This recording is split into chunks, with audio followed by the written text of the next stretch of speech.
Hey, I am going to do a little guitar upgrade project, so I thought I would film it in case anybody wanted to take a look at it and see what's involved and determine if they want to do it themselves.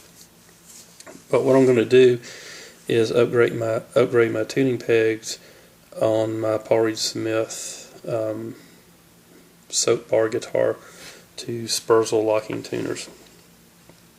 But first I wanted to kind of go through how these tuners work, just in case you're new to Sperzel or locking tuners. The way this works is there is a little metal pin that sits inside the shaft, and there's a screw on the back of the tuner. And what happens is when the tuner is like sitting up, if you loosen the screw, the pin will drop, allowing you to insert your guitar string. And then when you tighten the screw back up, it pushes the pin against the bottom of the guitar string, locking it in place. So that is, for Sperzels at least, how the locking mechanism works. And you'll notice here that the actual, I guess the peg that is exposed is going to be a lot shorter than what you normally see with the regular tuners, and that's because when you put your guitar string in here, you just pull it tight and then lock it, so you don't have the wraps around the peg. So normally what I'll do for my low E and low A string, I'll kind of judge it where I'll get maybe one wrap, so that if I drop tune it, it makes it a little bit more stable, I think. But for the other strings, I'll just pull it kind of hand tight, lock it, and then half turn or something like that, and you're usually in tune.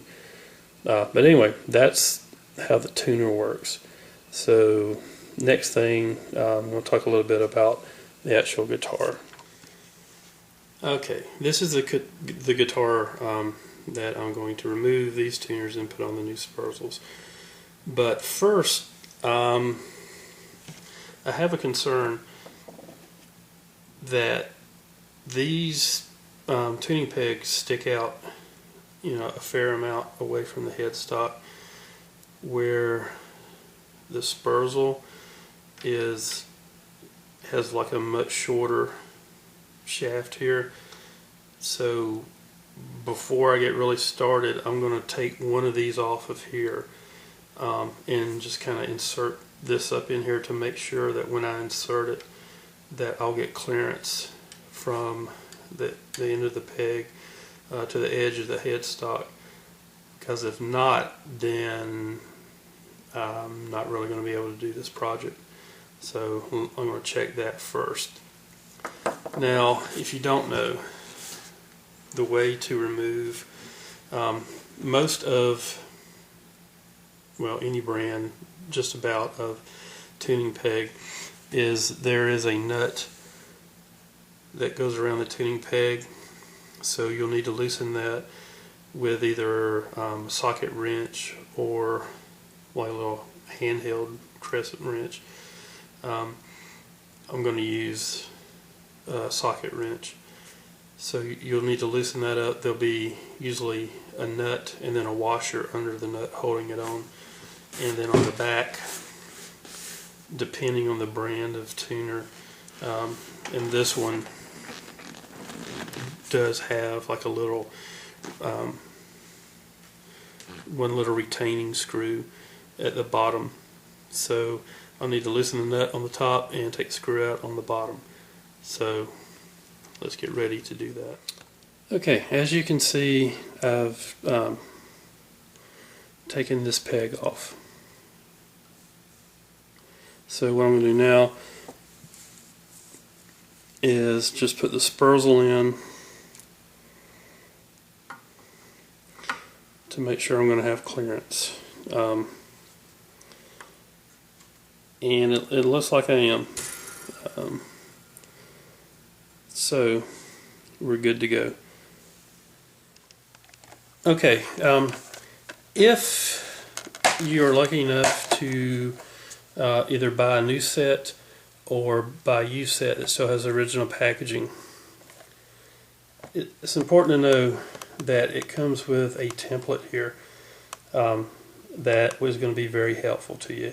So let me take this template off the package and then we'll get started. Okay, if you've got a guitar bench or like a workbench or something, that is obviously better than just a pillow on the floor like I'm using, but that's all I have. So what I'm going to do now is I'm going to take this template that I've cut out, and basically all you do is match up the hole to the hole, and then there's like another little hole on the edge of the template. Get that. So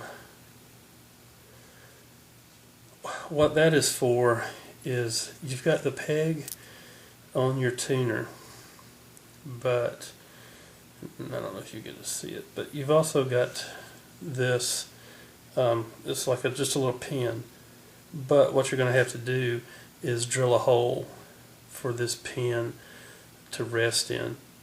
So that's what the template is for, to let you know where to drill the hole for that pin. And this is going to be a little challenging because it is on a black guitar, because what you need to do is, mark where to drill. And I think what I'm going to do is just use this screwdriver. This is a small screwdriver I have, and just push down enough where I can see a mark. This would be like much easier if you had a light colored guitar. You could just use a pencil or something like that. But like I said, since this is a black guitar, I just need something that will make an indentation. So I guess you could use a nail, or if you've got like a little metal punch, that'd probably be even better. But I'm going to mark the hole now. Okay, so I've marked the just with a little scratch, I've marked where the little hole needs to go for a little stabilizing pin. But before I drill, I need to do something, and this is very important, I think, because I didn't do this the first time that I replaced the tuners and paid the price for it. But what I'm going to do is wrap my drill bit in tape to act as a depth stop. And what I'm going to do is just put the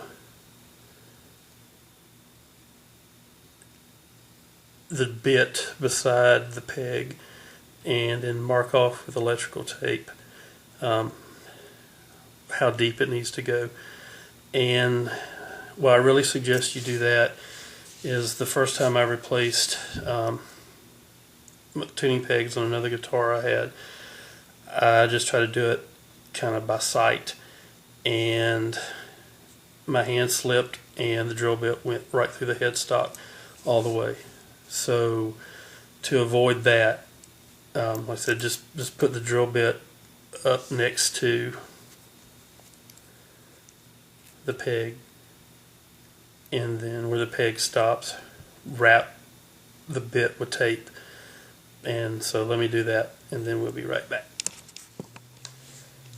Okay, so now you can see I have wrapped the bit with electrical tape. So when I hit the tape, I'll know to stop drilling. And it's good important to have a good drill bit with a little sharp point. And you know, when you start drilling, just start drilling slowly, so you know, so it doesn't kind of skip over the surface. And I'm going to turn the camera off while I do this, so I can concentrate, because this is probably the most important part of it, is just drilling this little pilot hole.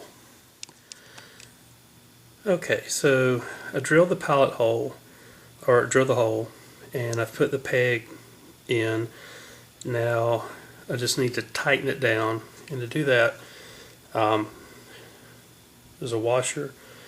So the washer goes on first, and then you have this collar or sleeve, whatever you want to call it, that has a kind of a nut built into the top of it. So you just slide that in.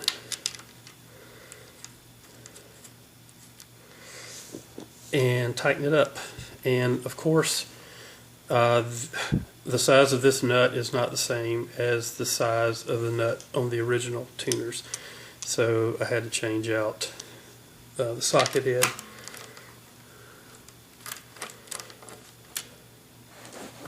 Whoops.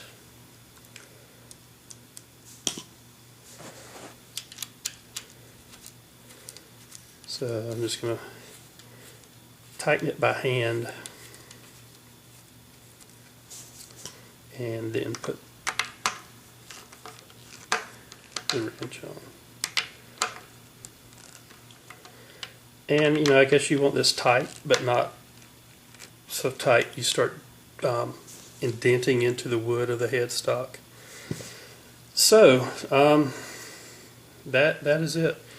And you'll see, when I turn it around, you'll see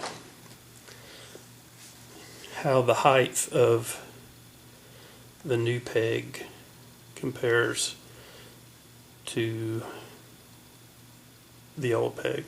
Because like I said, you just need enough space to get that string in there, and you know, and tighten it up, and then you're good to go. So hope you found this helpful. So what I'm going to do now is just do what I did for this one 5 more times.